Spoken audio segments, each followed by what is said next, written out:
Hey everyone, Rob Golfi here with REMAX, the Golfi team. I got Conrad Zerini, REMAX Escarpment, REMAX Niagara, Super Broker, and Brian Hogbin of Mission 35 Mortgages, and 35 means he paid his house off when he was 35 years old.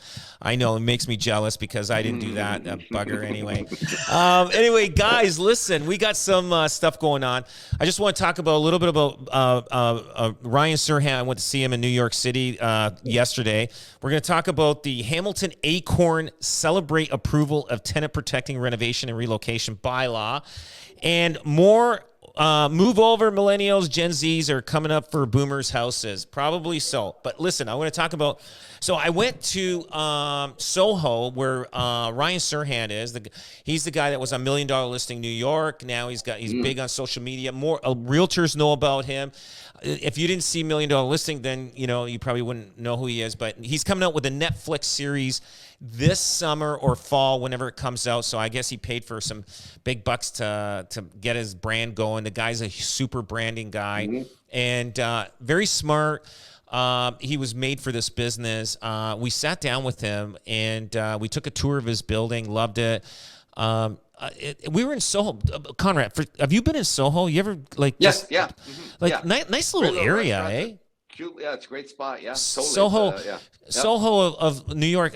Now, is there a club or restaurant called Soho? Is that the one? Well, there's Soho House, which is there, but it was originally, and there's 3 houses in New York, but it originally started in London, Soho. Oh, Soho. London, anyway, but that's where Soho name came from too. It came from London. Oh, is that right? Okay, gotcha. Yeah.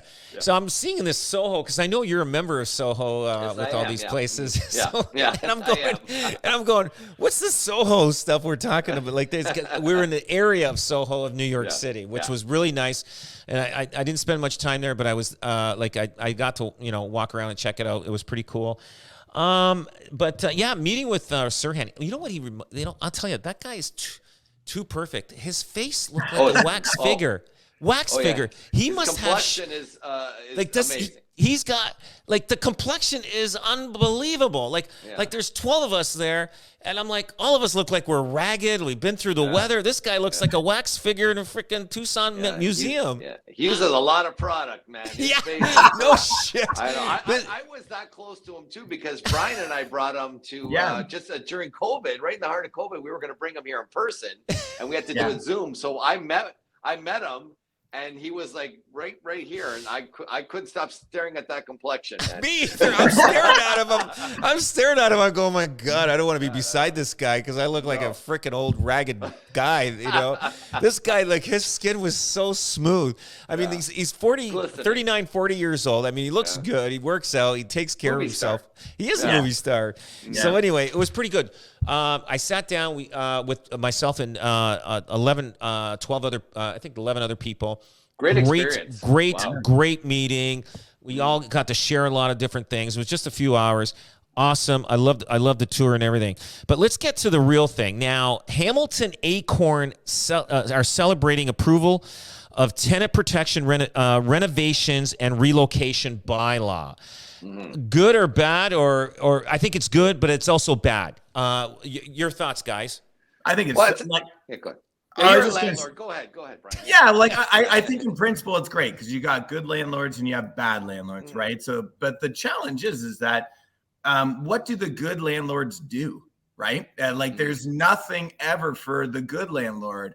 This is all protection on the tenant, right? And what ends up happening is that no one wants to renovate their building now, or even worse yet, when you get into a conflict situation and there is a real repair, the building's just going to continue to deteriorate. It's just going to get worse and worse and worse because if there's a problem in a building, like I have one right now where there's a water issue on the 3rd floor, coming to the 2nd floor, going to the 1st floor. In order to fix it, you got to fix it from the top because if you fix it in the middle, the top's still going to leak. Yeah. And the more conflict and more red tape that you have, you can't fix the problem until the top one's out. If there's, if someone only has one bathroom, you can't leave somebody without a bathroom, right? Yeah. So you gotta renovate the bathroom, probably have the tenant move out or they find someplace else. And, it's like, and then once you renovate, you have to give them the right to come back at the same rent. So if you're renovating the bathroom, chances are you want to renovate the rest of the apartment. That's what most people do. I think this is incumbent on the landlord, right? Like if I have something that needs to be fixed, I'll fix it. But if the market rent is significantly under market, I'm not going to go do the kitchen and windows and floors, right? Because if they are coming back at market rent, that's where I'm, when these renovictions come up, it's not like, people need to understand too that if there is a renovation that needs to be done, the landlord pays for 3 months of market rent for them to move out, and then they are allowed to come back as well too. Yeah, and look, I look, it's just another layer of government. I think this is that's where my problem is. I think we should all went to the tribunal and dealt with the tribunal and fix some of these things, because you can't do these renos and charge a little bit more than the going rate. Okay, but it's a bit of a process.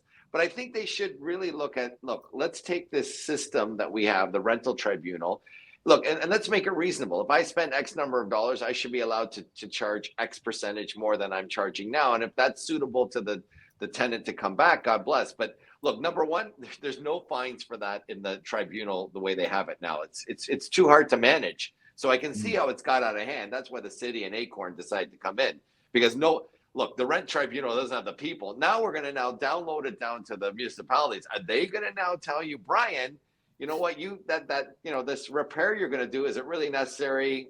We don't think so. So, we're not going to give you the and you're right, for it, right? Because this is how the slums start. This is how the slums start.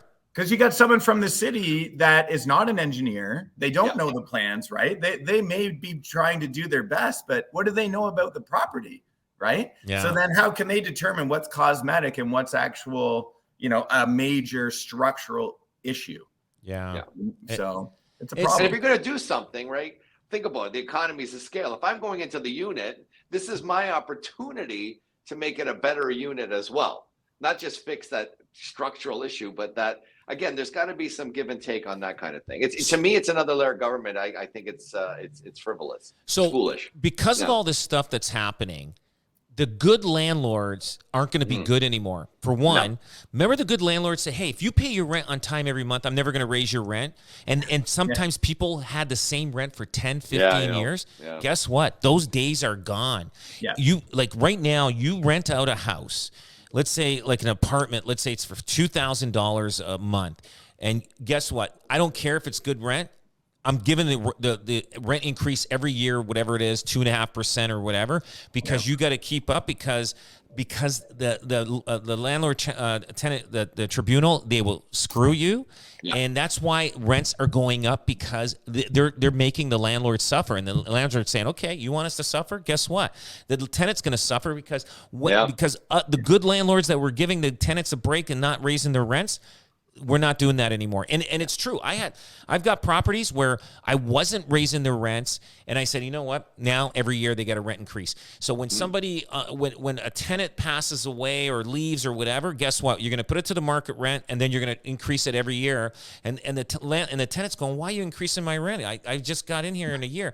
Well, it's because of the government. It's because of the landlord, the tribunal, and it's all that kind of stuff. Just say if they didn't get involved too much and they made life difficult for landlords, you would have had your rent probably stayed at the same rent for many years. You know what I mean? But because there's so much control, we have to do that. Where were the landlord organizations too? Like, it just seems it's a one-sided Acorn thing. God bless them, but there's no collaboration. We're not collaborating. It's just one side versus the other. And then now we have another layer of government. Yeah. So that's my problem. Yeah. I know. It's crazy. It's nuts. I get it. I understand. They need protection. They do need it. I get it. I'm 100% with that. But there's a fine line in there where there's going to be slums are going to start because of it. Now, there was an article in the paper. Move over millennials, Gen Zers are coming for boomers' houses. So I guess they say boomers claimed 41.6% of the real estate wealth in the country. Well, that's in the U.S. So I guess our numbers are pretty close to the same. Pretty close, I would say. So the boomer population is huge, and they've got a lot of wealth, and they got a lot of houses, and they're going to unload. And the Gen Zers are going to benefit because it's all going to start happening in the next 10, 20 years. Do you think it's going to be a significant amount that we're going to notice, even though with the immigration population that's coming in? What do you Rob, think? you said a mouthful right then and there. I don't see it. Markets are very efficient. If we start to see a surplus, people will, investors will come back into the market and rent it. Like, the amount of rental stock that has been acquired in the last 10, 15 years is staggering, right? That was something that, they're not taking into account. And again, you got to remember there's about 10 million millennials in Canada that are in household creation. They're going to be buying up stuff. What do you think? They're just going to be sitting there waiting on the sidelines till this big surplus comes? They're going to be buying, and then they're going to be moving up. Not everybody that is in a baby boomer is in a first time home either, right? So yeah. That millennial group that's their first time buyer now, they're going to now end up moving up. They're going to absorb that and then make room. So a tsunami. I think I didn't believe it. I think it's far from it. Starts are down. I think it's far from it too, because the other thing is when you look at an 80-year-old right now, in 20 years, because they're saying the silver tsunami in 20 years, they're in bungalows right now. And I remember my parents, they would end up saying like, you know what, we're just not going to use the basement. I'd rather keep my autonomy. I want to be alone. I don't want to go into a home. Yeah. And a lot of these they'll have $1 million home by that time. Everybody will have $1 million home at least. Yeah. They'll have no mortgage on it, and they'll be taking out reverse mortgages. Mm-hmm. And 20 years from now, to have $500,000-$600,000 sit in the bank, maybe duplex it, and they'll sit on it or they'll bring in services. I remember my parents say, you know what, before I go to a home, I'll bring in a PSW for 5 days a week and pay for it so I can stay in my home. I don't see them selling. Yeah. I don't see it. Well, my parents, we sold their house. My dad was probably 87.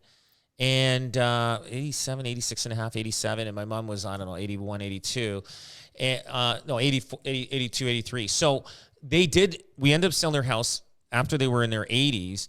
And so that was available on the market. So obviously that trend is starting. So, but I don't know. It was an immigrant that bought the house. You know what I mean? It was an immigrant bought the house, and we see the transition. There was immigrants moving into the neighborhood in the early 60s. So now it's just another wave of immigrants coming in, buying and moving into these neighborhoods. And it wasn't somebody born and raised here that bought that house. Like the transition's happening, and it was in competition too. So it wasn't like the immigrants won. And what happens with immigrants, they move in groups, right? So they can afford it better than anybody else. Like you and I, if we're buying a house to move into, so it's just one income or husband and wife income or whatever, partner income, it's just those two. But meanwhile, you got immigrants, you got like 10 of them pulling their money together and say, listen, let's get this house and let's pay it off and then go on to the next one. And that's how they're doing it. And they're paying these houses off in 5 years, these guys. Like they're like they're doing it fast. And so again, I don't see that tsunami happening in 10 to 20 years. Tsunami. Silver tsunami. No, tsunami. It's the T is silent. T is silent. What the heck? Oh my God. The T.